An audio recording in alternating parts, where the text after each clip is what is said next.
Hello student, welcome back to career Adda. This is Anita Sharma, your history mentor.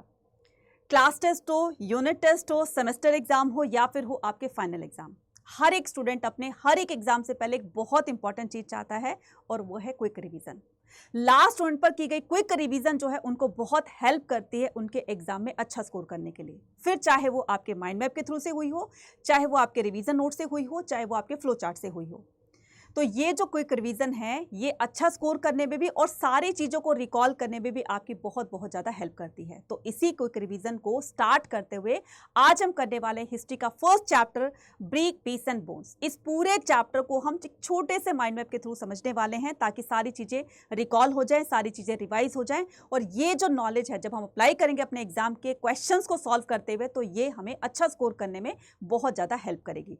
तो अगर आप history में 100% स्कोर करना चाहते हो तो ये माइंड मैप आपके लिए बहुत बहुत ज़्यादा बेनिफिशियल रहेंगे। बस मेरे साथ इस वीडियो को एंड तक जरूर देखना है और अगर आप चैनल पर हैं तो चैनल को सब्सक्राइब जरूर करना है और इस वीडियो को ज़्यादा ज़्यादा अपने नेट तक शेयर भी कर देना है। तो अगर हिस्ट्री में फुल स्कोर करना है तो ये माइंड मैप आपके लिए रामबाण हो सकते हैं। तो स्टार्ट करते हैं बिना किसी देरी के ब्रिक, पीस एंड बोन्स का माइंड मैप। तो सबसे पहले हम बात करते हैं ब्रिक, पीस एंड बोन्स को हड़प्पा कल्चर क्यों कहा जाता है, इसको इंडस वैली सिविलाइजेशन क्यों कहा जाता है, इसको हड़प्पा सिविलाइजेशन क्यों कहा जाता है। तो सबसे पहले बात करते हैं हम हड़प्पा कल्चर की। एक स्पेसिफिक जोन में रहने वाले लोग जब एक ही तरह का काम करते हैं, एग्रीकल्चर करते हैं, पैस्टोरलिज्म करते हैं, ट्रेड करते हैं, तो वो स्पेसिफिक एरिया के अंदर जो हमें सिमिलर चीजें मिलती है यही एक कल्चर को दर्शाती है। इसीलिए इसको एक हड़प्पा कल्चर का नाम दिया गया है। आईवीसी क्यों कहा गया, क्योंकि ये इंडस रिवर और उसकी जो ट्रिब्यूटरीज है उसके आसपास में लोकेटेड थी, इसीलिए इसको आईवीसी का नाम दे दिया गया। इसको हड़प्पा सिविलाइजेशन क्यों कहा जाता है, क्योंकि हड़प्पा नामक एक पहली सिटी ऐसी थी जो कि पाकिस्तान में है, वहीं से इसका एक्सकवेशंस का काम स्टार्ट हुआ था, इसीलिए इसका नाम हड़प्पा सिविलाइजेशन रख दिया गया। ठीक है, ब्रोंजे स्टार्ट होती है, यानी कि इसका जो मैच्योर हड़प्पा का जो टाइम पीरियड है वो है आपका 2600 से लेकर के 1900 BC का। ठीक है, अब हम यहाँ पर बात करते हैं कि हड़प्पा के लोग किस तरीके से अपना जीवन निर्वाह किया करते थे, कौन कौन से ऑक्यूपेशन को वो लोग किया करते थे। तो सबसे पहले हम बात करते हैं एग्रीकल्चर की। हड़प्पा के लोग बच्चा प्लांट ईटर भी थे और एनिमल ईटर भी थे, इसीलिए वो उनको नॉन वेजिटेरियन भी कहा गया है। ठीक है, ये लोग हंटिंग गैदरिंग किया करते थे, कल्टीवेशन किया करते थे। कल्टीवेशन के अंदर कौन कौन सी फसलें उगाया करते थे, वीट, बार्ले, लेंटिन, चिकपी, सीसम, पैस्टोरलिज्म भी किया करते थे और फिशिंग भी किया करते थे। राइट, अब इसके बाद बात करते हैं हम हड़प्पन सिटीज़ की, जो हम इस चैप्टर के अंदर बहुत सारी चीज़ों को पढ़ते हैं उनकी साइट्स के बारे में। ठीक है, तो सबसे पहले हम बात करते हैं कि कौन सी साइट कहाँ पर है एट प्रेजेंट, क्योंकि ये आपके मैप बेस्ड क्वेश्चन में पूछा जाएगा। तो सबसे पहले हम क्या करते हैं, हड़प्पा को जान लेते हैं। तो हड़प्पा जो है वो आपका कहाँ पर है, पाकिस्तान में, मोहनजोदारो पाकिस्तान में, राखीगढ़ी हरियाणा, बनावली हरियाणा, कालीबंगा राजस्थान और शोरतुगई अफगानिस्तान, लोथल गुजरात में, धोलावीरा गुजरात में, चन्हुदारो पाकिस्तान, नागेश्वर गुजरात, बालाकोट या जाएगा पाकिस्तान और कोटजीजी पाकिस्तान में। ठीक है, उसके बाद हम बात करते हैं कि कौन सी साइट से हमें किस तरह के एविडेंसेस मिलते हैं। राइट, तो सबसे पहले हम बात करते हैं प्लोड फील्ड की। तो जुते हुए खेतों के प्रूफ मिलते हैं हमें कालीबंगा राजस्थान से। प्लो के प्रूफ हमें कहाँ से मिलते हैं, जिससे ये पता चलता है कि वो लोग प्लो बनाना भी जानते थे, प्लो से वो फील्ड्स को वो करना, प्लोइंग करना भी जानते थे। तो ये हमें एक प्लो का टॉय मॉडल मिला है चोलिस्तान। चोलिस्तान कहाँ पर है, पाकिस्तान के अंदर, और बनावली हरियाणा के अंदर, इन दो साइड से मिलता है। उसके बाद बात करते हैं हम किसकी, कैनाल्स की। तो हड़प्पा के लोग कैनल्स बनाना भी जानते थे, नहरों का निर्माण करना भी जानते थे, नहरों से कैसे सिंचाई की जाती है वो भी जानते थे। तो इस बात के प्रूफ मिले हमें शोरतुगई अफगानिस्तान से। शोरतुगई अफगानिस्तान से हमें लापिस लाजुली, एक बहुत ही प्रेशियस स्टोन होता है ब्लू कलर का, तो ये यहीं से लाया जाता था। उसके बाद में वाटर रिसोर्सेज, तो ये लोग इरीगेशन के लिए, क्योंकि जो हड़प्पा की मोस्ट ऑफ द साइट जो थी वो सेमी एरिड जोन पर जो है लोकेटेड थी, इसलिए पानी की कमी को पूरा करने के लिए कहीं पर वेल्स देखे गए, कहीं पर वाटर रिजर्वियर्स देखे गए, कहीं पर कैनाल्स देखी गई। तो हमें वाटर रिसोर्सेज के हमें वाटर रिजर्वियर कहाँ से मिलता है, धोलावीरा के अंदर से मिलता है। कहाँ पर है, गुजरात के अंदर। कालीबंगा राजस्थान में है, शोरतुगई अफगानिस्तान में, ग्रेट बाथ और ग्रेट ग्रेंटी, ये दो बड़ी बड़ी बिल्डिंग्स हमें मिली हैं जो कि हमें मोहनजोदारो से मिली हैं। इसके अलावा फायर अल्तार्स, लोथल और कालीबंगा। फायर अल्तार्स किसको कहते हैं, अग्निकुंड को। ठीक है, छोटे छोटे अग्निकुंड के प्रूफ हमें लोथल और कालीबंगा से मिलते हैं। शेल्स ऑब्जेक्ट, ये लोग क्राफ्ट प्रोडक्शन भी किया करते थे, क्राफ्ट प्रोडक्शन में शेल्स को यूज़ किया करते थे। तो शेल्स कहाँ से लाए जाते थे, नागेश्वर और बालाकोट से। नागेश्वर गुजरात और बालाकोट पाकिस्तान से, क्योंकि दोनों ही कोस्टल एरिया, इसीलिए यहाँ से शेल्स लाए जाते थे। बीड्स मेकिंग, सबसे ज़्यादा काम बीड्स मेकिंग का चन्हुदारो के अंदर होता था। और कार्डलेनियन जो कि एक रेड कलर का स्टोन है, ये लोथल से लाया जाता था और लोथल के अंदर ही डॉकयार्ड यानी कि बंदरगाह के प्रूफ हमें पाए गए हैं। इसके अलावा फाइंडिंग द सोशल डिफरेंसेस, अब हमें कैसे पता चला कि हड़प्पा के लोग जो थे वो अमीर कौन थे, गरीब कौन थे, तो ये हमें दो चीज़ों से पता चलता है, एक तो स्टडिंग बुराइल से और एक स्टडिंग आर्टिफैक्ट से। तो बुराइल्स का मतलब होता है डेड्स, तो डेड्स को वो लोग गड्ढों में दफनाया करते थे, तो डेड्स के साथ में प्रेशियस जो आइटम्स मिले हमें, फॉर एग्जांपल ज्वेलरी मिली, प्रेशियस स्टोन्स मिले, इससे पता चलता है कि वो लोग रिच थे। जिसके साथ में हमें मिट्टी और पत्थर के बर्तन मिलते हैं उनसे पता चलता है कि लोग नॉर्मल थे। ठीक है, अब बात करते हैं टाउन प्लानिंग की। तो हड़प्पा की जो टाउन प्लानिंग थी वो कैसे थी, तो सबसे पहले हम बात करते हैं बेस्ट फीचर की, जो कि ड्रेनेज सिस्टम था उनका। ठीक है, तो ये जो ड्रेन बनाई गई थी ये जेंटल स्लोप वे में बनाई गई थी इस तरीके से, ताकि पानी स्मूथली रन करता रहे, और इसको जो ये होता थी, इसकी जो ड्रेन्स होती थी उसको कवर किया जाता था या तो स्टोन स्लैब से या फिर वुडन स्लैब से। इसके अलावा इनके जो सेटलमेंट्स होते थे, ठीक है, स्ट्रीट और रोड होते थे, वो ग्रिड पैटर्न पर बने होते थे। ठीक है, और ये एक दूसरे को 90 डिग्री के एंगल पर बाइसेक्ट करती थी इस तरीके से, टेढ़े मेढ़े नहीं बने होते थे। उसके बाद में हाउसेस की बात करते हैं तो सिंगल स्टोर हाउसेस होते थे, बहुत बड़े बड़े मल्टी स्टोर हाउसेस नहीं होते थे। उसके बाद में यहाँ पर उनके रूम्स में कोई विंडो नहीं होती थी, प्राइवेसी का बहुत ज़्यादा ख्याल रखते थे। ये ब्रिक्स का एक रेशो होता था, अपना नापतोल होता था, जो कि था 4:2:1। अनिल कपूर का गाना याद है ना, 1:2 का 4, 4:2 का 1, बस वही याद करना है। उसके बाद में हमें अकेले मोहनजोदारो से हमें 700 वेल्स के प्रूफ मिले हैं, राइट।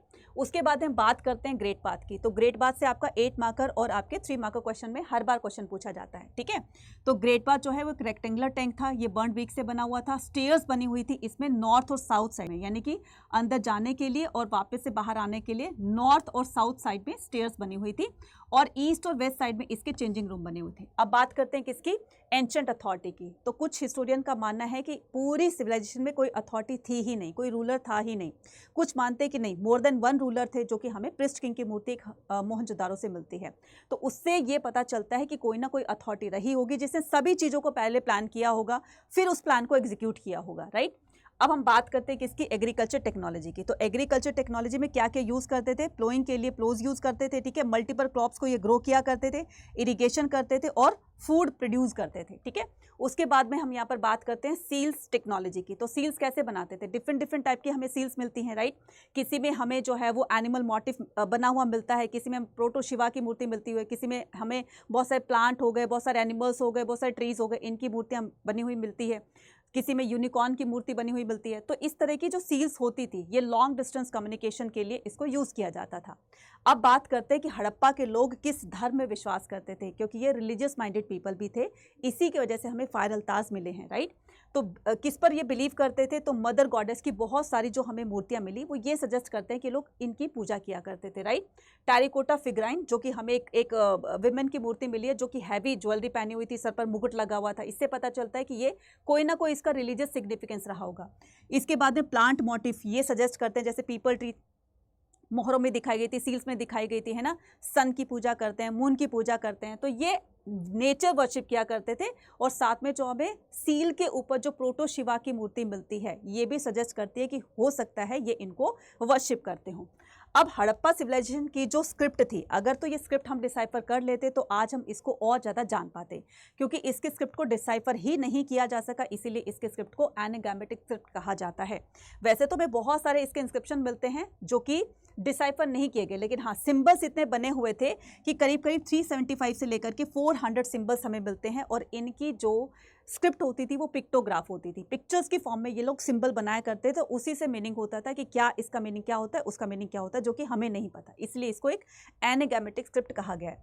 हड़प्पा सिविलाइजेशन का एंड कैसे होता है, तो कुछ हिस्टोरियन का मानना है क्लाइमेट चेंज की वजह से, क्योंकि धीरे धीरे पॉपुलेशन बढ़ रही थी, पॉपुलेशन बढ़ेगी तो डिफॉरेस्टेशन होगी, डिफॉरेस्टेशन होगी तो क्लाइमेट चेंज होगा, टेम्परेचर बढ़ेगा, टेम्परेचर बढ़ेगा तो रिवर्स ड्राई अप हो जाएंगी, ठीक है, सूख जाएंगी, उनसे फिशिंग नहीं होगी, फिशिंग नहीं होगी तो फूड में वो जो खाया करते थे इस तरीके से भूखे मर जाएंगे। देन उसके बाद में यहाँ पर आता है कि क्योंकि हड़प्पा सिविलाइजेशन इंडस रिवर उसके आसपास की ट्रिब्यूटरीज के पास में लोकेटेड थी, तो जब बारिश होती थी तो रेन वाटर जो वाटर का लेवल होता था वो राइज अप हो जाता था, आसपास के गांव में पानी भर जाता था, जिसकी वजह से उनके सारे के सारे सेटलमेंट्स घर होते थे वो डिस्ट्रॉय हो जाते थे, राइट। तो ये भी बताते हैं, कुछ लोग बताते हैं, कुछ हिस्टोरियन बताते हैं कि इन्वेडर्स आए, बाहर से कुछ आक्रमणकारी आए, उन्होंने अटैक किया, सभी को मार दिया और खुद वहाँ पर सेटल्ड हो गए, राइट।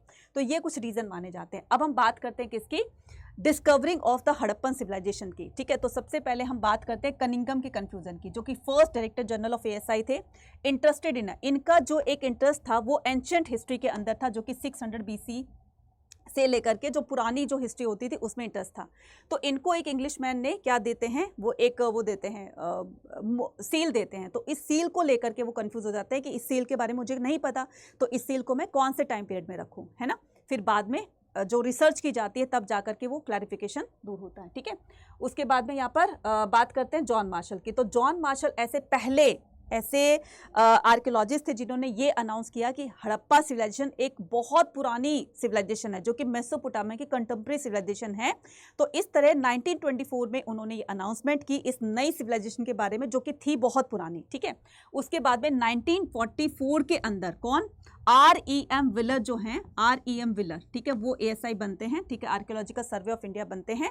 देन उसके बाद में इन्होंने स्टेटोग्राफी से जो है, स्टेटोग्राफी किसको कहते हैं, सॉइल्स की लेयर पर जो स्टडी की जाती है उसको स्टेटोग्राफी कहते हैं।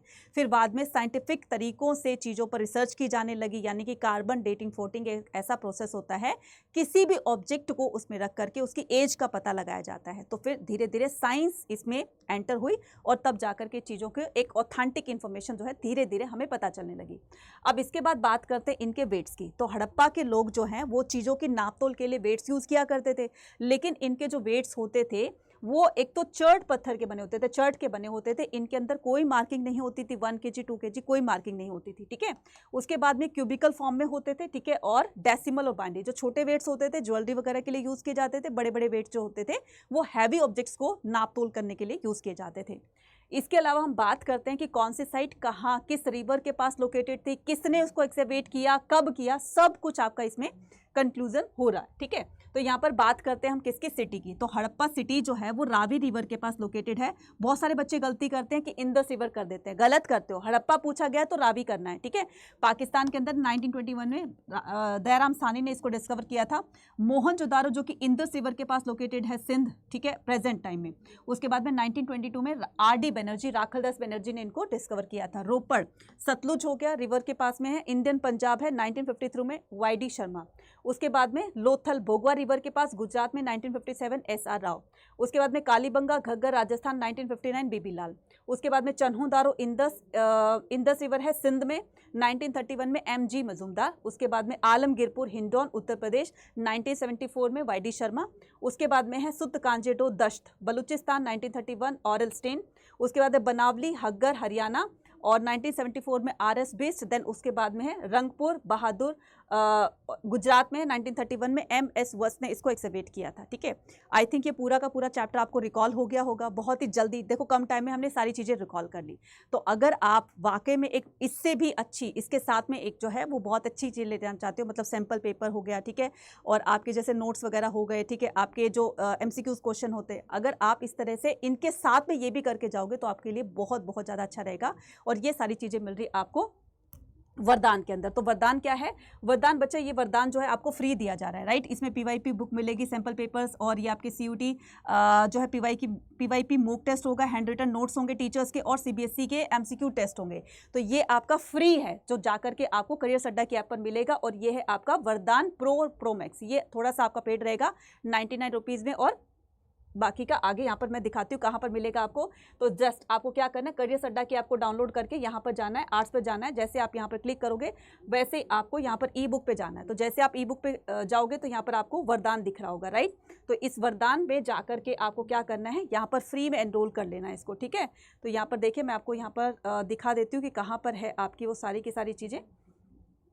Just a second, right. तो ये हो गया आपका 99 रुपीज़ के अंदर आपको विद सॉल्यूशन मिल रहा है। फॉर एग्जांपल ये है आपका, ठीक है।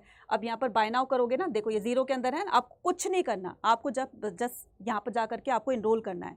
और अगर आप इसका विद सॉल्यूशन चाहते हो, सैम्पल पेपर यहाँ पर आपको दे दिए गए हैं, MCQs आपको दे दिए गए हैं, टीचर के हैंड नोट्स आपको दे दिए गए हैं, ये सारी चीज़ें आपको फ्री मिल रही है। अगर आप इसका विद सॉल्यूशन चाहते हो तो आपको क्या करना है, आपको जो है जस्ट आपको प्रो के अंदर जाना है। तो ये है आपके प्रो, ये है फिजिकल एजुकेशन का। फॉर एग्जाम्पल आपको मान लो हिस्ट्री का आपको सोल्यूशन चाहिए, ठीक है, हिस्ट्री का सोल्यूशन चाहिए, या फिर आपको पूरा का पूरा कॉम्बो चाहिए, तो आप उसमें भी जाकर के आप कर सकते हैं। तो ये हिस्ट्री का सोल्यूशन, ये प्रो है, ठीक है, नाम लिखा होगा ऊपर प्रो। तो यहाँ पर आपको क्या करना है, बाय नाउ करना है, और यहाँ पर Y489 कूपन कोड लगा देना है। तो जैसे आप इस कूपन कोड को लगाओगे तो ये जस्ट आपका कितने का हो जाएगा, ये हो जाएगा आपका जस्ट 314 का, ठीक है। तो अगर आप विद सॉल्यूशन लेना चाहते हो तो आपके सामने ये है, विदाउट सॉल्यूशन लेना चाहते हो तो वो है। कैसी लगी आपको वीडियो ये मुझे कमेंट में लिखकर जरूर बताइएगा। Thank you and all the very best.